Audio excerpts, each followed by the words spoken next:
Perguntei por mim, quis saber de nós, mas o mar não me traz tua voz. Terra da fraternidade, Grândola, Vila Morena. Aqui, posto de comando do movimento das Forças Armadas. As Forças Armadas portuguesas apelam para todos os habitantes da cidade de Lisboa no sentido de recolherem as suas casas, nas quais se devem conservar com a máxima calma.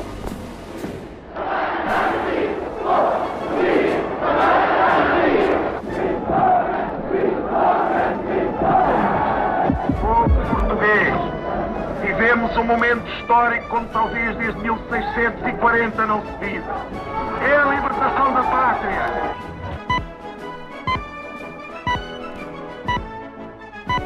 Atenção, senhores espectadores. Muito boa tarde. A partir deste momento, o movimento das Forças Armadas controla totalmente a rede emissora da Rádio e Televisão Portuguesa.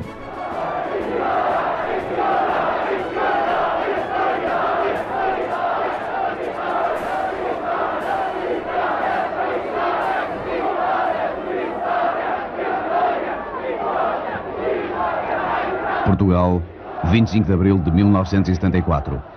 Nunca uma tão grande explosão de alegria. Nunca uma tão grande celebração nas ruas, festejando a queda de um regime. Uma mudança política que trouxe profundas consequências para o país e para o estrangeiro. Ao fim da tarde do dia 25 de abril, Marcelo Caetano assinava no Quartel do Carmo a rendição do seu governo. Protegido da cólera popular por um carro blindado, abandonava finalmente o cerco que suportara longas horas.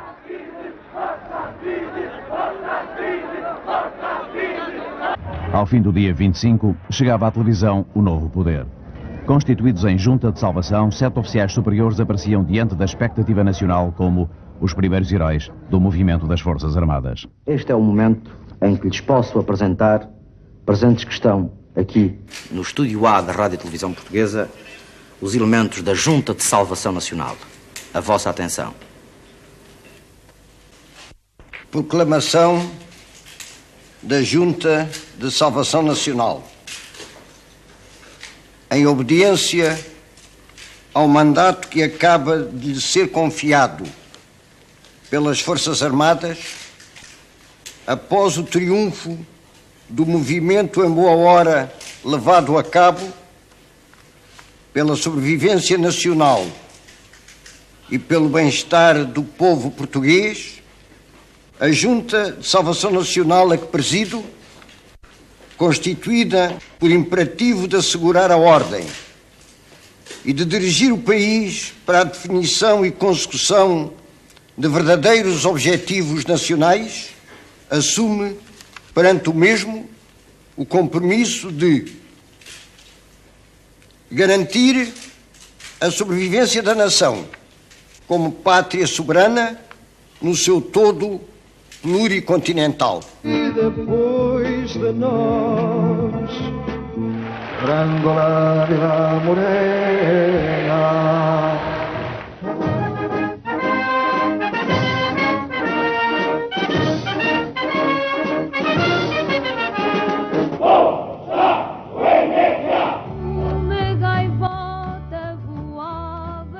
Todos sabem que o golpe militar, a Revolução de Abril, foi um golpe militar, exclusivamente planeado e executado por militares. Ou seja, os civis, designadamente a oposição democrática, foi excluída, não foi consultada. Em todo o caso, logo de imediato, no dia seguinte, a Junta de Salvação Nacional chamou a oposição democrática para ajudar a resolver os problemas que foram muitos, como sabemos, foram muitos e complicados. E, portanto, a oposição entrou logo no processo revolucionário. Em Famalicão não foi muito diferente. Ou melhor, foi diferente, mas a oposição democrática, depois da vitória do golpe militar e da revolução estar já na rua, a oposição democrática em Famalicão, dado o seu prestígio, dada a sua dinâmica, o seu combate, que travou ao longo de muitas décadas contra a ditadura, deu-lhe a legitimidade para tomar a iniciativa. E assim foi. Logo no dia 26 de abril, os líderes da oposição democrática de Famalicão dirigiram-se à então sede da Legião Portuguesa e ocuparam-no, fazendo aí a sua sede. E em 27 de abril, organizaram uma manifestação de apoio ao movimento das Forças Armadas, junto à Câmara Municipal, com a presença do capitão Cardoso e de uma companhia de militares do Infantaria 8 de Braga. Esta manifestação foi uma manifestação grandiosa, como aliás os próprios jornais que eram anti-regime, eram anti-democracia, eram jornais que, como sabemos, que não apoiaram a Revolução ou fizeram-na a contragosto. Esses jornais reconheceram e escreveram que a Revolução foi grandiosa, teve realmente um apoio de muitas centenas, se não milhares de pessoas. Esta manifestação aqui de apoio ao MFA teve alguns significados e importância para o processo, para o desenrolar do processo revolucionário em Famalicão, visto que quando os líderes da oposição democrática, à frente dos quais estava Lino Lima e Salvador Coutinho, se dirigiram aos espaços de conselho, aqui na entrada da Câmara Municipal, apareceu o então ainda presidente Denis Douret, que tinha sido nomeado um ano antes pelo governo para a Câmara Municipal. Denis Douret dirigiu-se a Lino Lima e perguntou-lhe se podia falar na manifestação de apoio ao MFA. Lino Lima ainda consultou Salvador Coutinho, mas logo de imediato lhe foi dizer ao presidente em exercício que não falaria, só falariam os da oposição democrática. E ele retirou-se para o seu gabinete. Os líderes da oposição, Lino Lima, Salvador Coutinho, Margarida Malvar, Joaquim Loureiro, José Augusto Alves e o operário António José Teixeira, um operário têxtil da Ribadave, dirigiram-se junto à torre. E aí falaram à multidão. Dos discursos que são conhecidos, e há vários que estão traduzidos em papel, não houve nenhum ato de hostilidade à Câmara. Foram manifestações de apoio e de regozijo pela liberdade conquistada e por se sentirem livres e alegres e tranquilos. Não havia nenhuma ameaça de qualquer represália. Sentiam-se em liberdade. Uma das sensações mais agradáveis que podia ter na minha vida de homem, da oposição à ditadura, e verifiquei que toda a gente estava eufórica, toda a gente estava alegre, toda a gente queria diferente do que estava. Entretanto, tive uma imagem para mim desagradável. É que aqui na primeira fila estava o nosso colega, o Dr. Carlos Bacelar. E eu achava que o Dr. Carlos Bacelar, pela vida política que fez, pela defesa intransigente que fez sempre da liberdade e da nossa gente, que merecia estar connosco. E eu tenho a impressão que nós não fizemos o suficiente, o necessário, para que ele se sentisse bem connosco. Foi sempre uma mágoa com que fiquei. Eu notei que quando falei as pessoas aplaudiram bastante. Não sei se interiorizaram ou não aquilo que eu disse, o natural é que não, porque as palavras ditas levam ao vento, não é? Mas outros falaram, não é? E talvez com mais propriedade do que eu, e a alusão daquele momento é muito importante, não é? E cada um disse o que sentiu.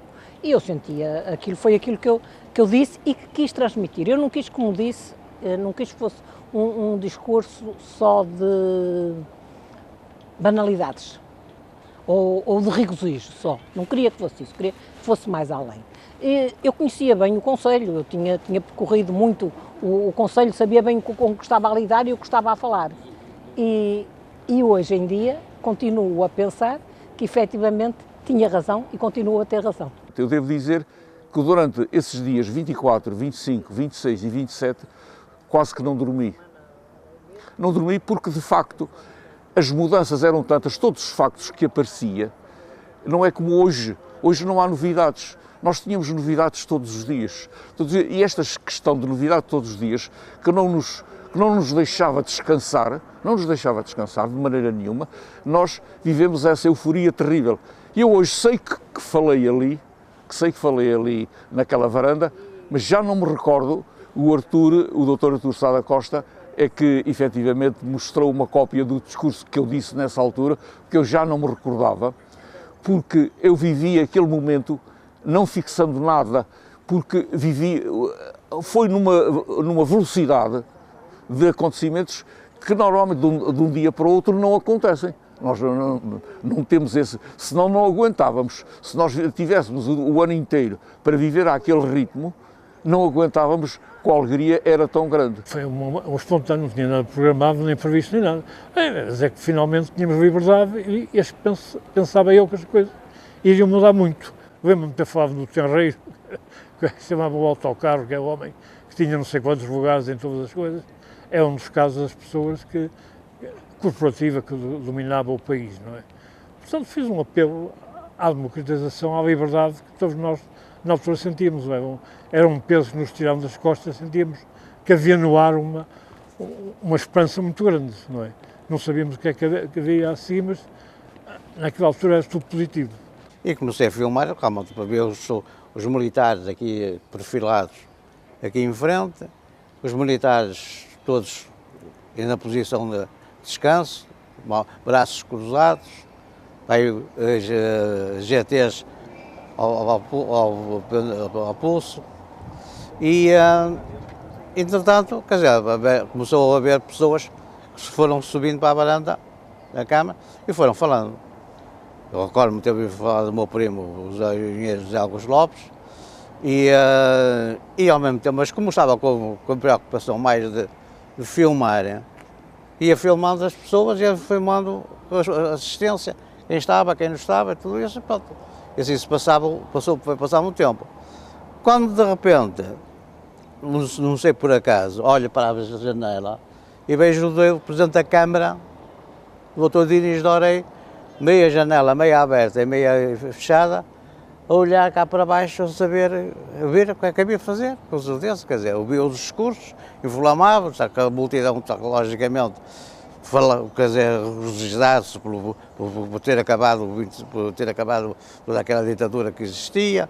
Só quando realmente subiram as pessoas lá acima e viram falar o Dr. Nuno Lima e tudo isso, é que realmente se verificou que era uma manifestação contra o regime anterior. Esta manifestação tem um significado e uma relevância acrescida, visto que cruzaram-se aqui duas legitimidades.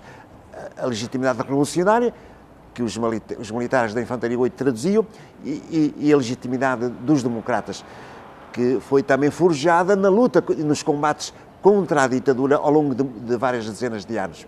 E os líderes de Famalicão, nomeadamente Lino Lima, eram líderes de projeção nacional. O grupo dos democratas de Braga tem uma projeção nacional e uma singularidade, não só no distrito, mas também no plano nacional. Mas acresce aí tudo isto, para além destas duas legitimidades que se cruzam neste dia, nesta manifestação de 27 de Abril, há uma outra particularidade que se traduz aqui no embate, no confronto que existe, que passou despercebido às câmaras das televisões e da grande maioria das pessoas, foi um embate entre os líderes da oposição, à frente dos quais Lino Lima e o Dinis Dorei, o presidente em exercício. O Dr. Lino Lima meteu-me o braço e deu-me meia volta e viemos para ali, para aquele canto, para onde ele me levou, para aquele canto daquele lado. E disse-me assim, olha lá, tu o que é que dizes? O que é que tu achas? E eu disse-lhe, doutor Lima, este homem andou a falar este tempo todo, nós tivemos de estar calados. Quando falávamos, tínhamos a pira em cima de nós. O senhor, melhor que ninguém, pode dizer isso. No meu entender, não fala. Diz-me ele assim, pronto, está bem. Foi à beira do presidente e disse-lhe, não senhor, não falas. O presidente deu meia volta, subiu as escadas e foi-se. Eu, nessa altura, tive este pensamento que deu um bocado de coragem, porque toda a gente, isto não era brincadeira nenhuma naquele tempo. Hoje pode-se falar à vontade, mas naquele tempo não é. Tive este pensamento. Este homem, neste momento, deixou de ser Presidente da Câmara de Famalicão. Ao golpe militar, todos estão de acordo, seguiu-se uma revolução popular, ou um processo revolucionário, o movimento social mais amplo e profundo da história da Europa, para utilizarmos as palavras de Boaventura de Sousa Santos. Esta transformação foi imediata. Logo nos dias seguintes, com o 1º de Maio, essa força das massas populares foi ainda mais forte e mais visível. Foi o tempo, como alguns dizem, da euforia e da unidade. Mas não foi só em Lisboa e no Porto, onde as manifestações foram grandiosas. Aconteceu por todo o país, de norte a sul, do interior ao litoral. Foi o caso de Famalicão. As manifestações do 1º de Maio de 74, quer nas ruas do centro da então Vila de Famalicão, quer em Ribadave de Elães, são a este nível verdadeiramente simbólicas. Não apenas por terem sido as maiores e mais expressivas desse período em todo o Conselho, como pelo significado de legitimação do MFA, que não podem deixar de conter. Quando se deu o 25 de Abril, assim, eu já era delegado sindical, assim, vamos para o sindicato, vamos já tomar conta daquela coisa do sindicato, não deixar os gajos entrar lá dentro. Pronto, que a gente sabia que os indivíduos que estavam à frente do sindicato, que eram todos os indivíduos do lado dos patrões. Pronto, viemos para aqui, tomamos conta, não entrou aqui nenhum, porque, pronto, viu que realmente se juntou aqui bastante gente e que eram todos contrários à posição deles, e então, pronto, tomámos conta aqui do sindicato. Ou for 2 noites ou 3 noites, agora que não tenho a certeza se for 2, for 3. Nós estivemos aqui dia e noite a aguentar isto. O 1º de Maio foi livre, o pessoal aqui na rua e vinha até aqui ao parque da Rotunda, ia para a Praça Nobre de Abril, e fui à rua até à Câmara. Pronto, era livre, pronto, não estava nada organizado. Era o primeiro de Maio em liberdade e era uma festa do trabalhador, toda a gente se sentia livre.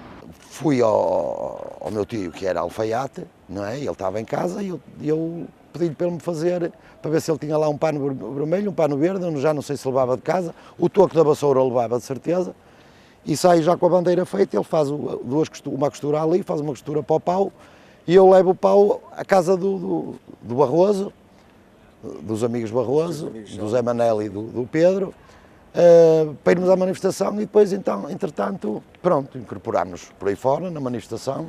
Eu era um jovem com os meus 19 anos, feitos há pouco tempo, concentrámos-nos num café, que era o Café Central em Ribadave, recordo-me de virmos um grupo de jovens de lá de cima do alto da vila até este local onde nos encontramos. Já quando cá chegámos, já cá estavam alguns milhares de trabalhadores das empresas envolventes.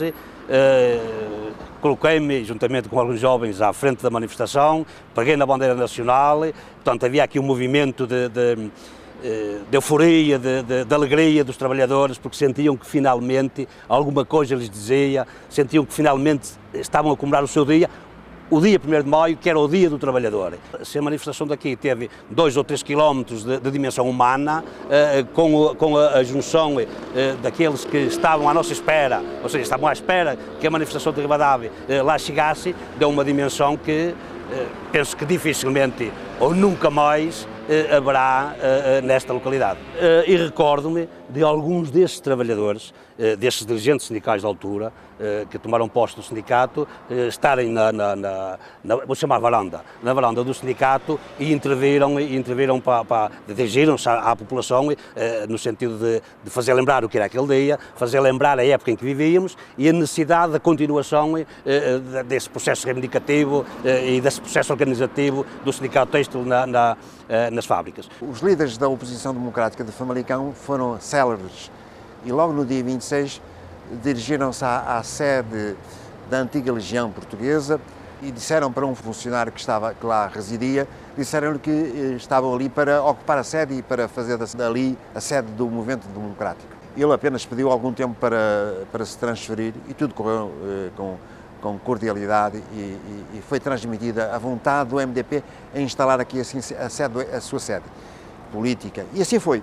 E tanto que nesse mesmo dia realizou-se aqui uma reunião onde foi logo discutido o que fazer perante o sucesso que já estava consumado da Revolução de Abril. E o MDP pensou logo em em nomear, em escolher um novo substituto do Presidente da Câmara. E tanto quanto a memória das pessoas se recorda, aí foi indicado a pessoa do António Pinheiro Braga, o engenheiro António Pinheiro Braga, que tinha, como sabemos, uma notoriedade também como líder da oposição, além da sua competência técnica como engenheiro.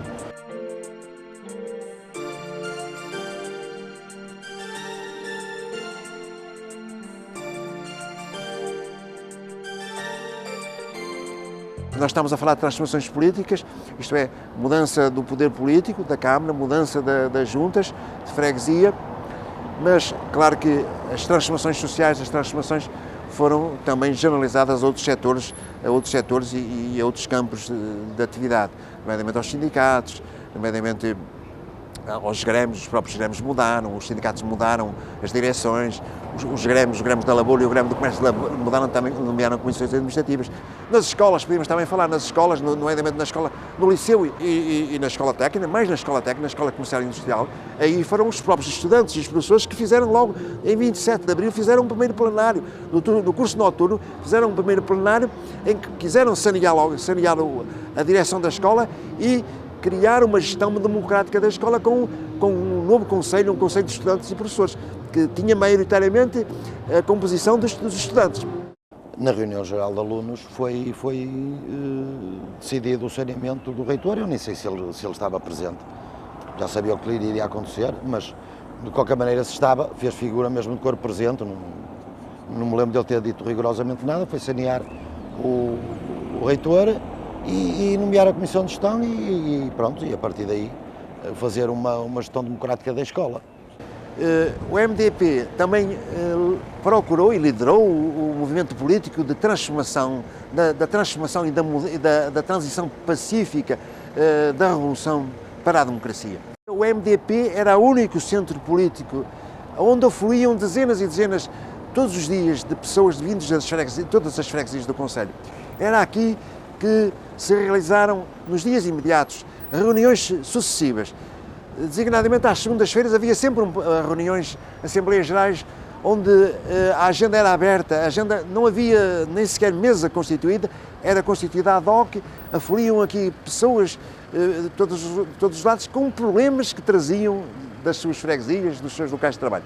E este movimento popular de mudança das juntas de freguesia foi um movimento que foi mais impulsionado até, podemos dizer, pelas populações, pelos próprios residentes nas freguesias, que vinham ter com o MDP quando não iam procurar o MFA, ou o quartel da Póvoa, ou o quartel de Braga, mas vinham aqui pedir que alguns dirigentes do MDP fossem promover reuniões plenárias que eles próprios organizavam, ou nas casas de povo, quando era o caso, ou nas juntas de freguesia.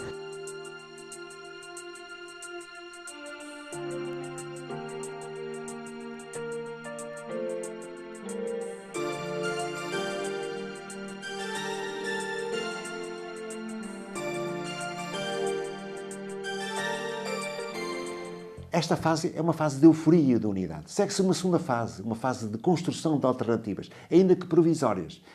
Esta fase, em Famalicão, é verdadeiramente revolucionária.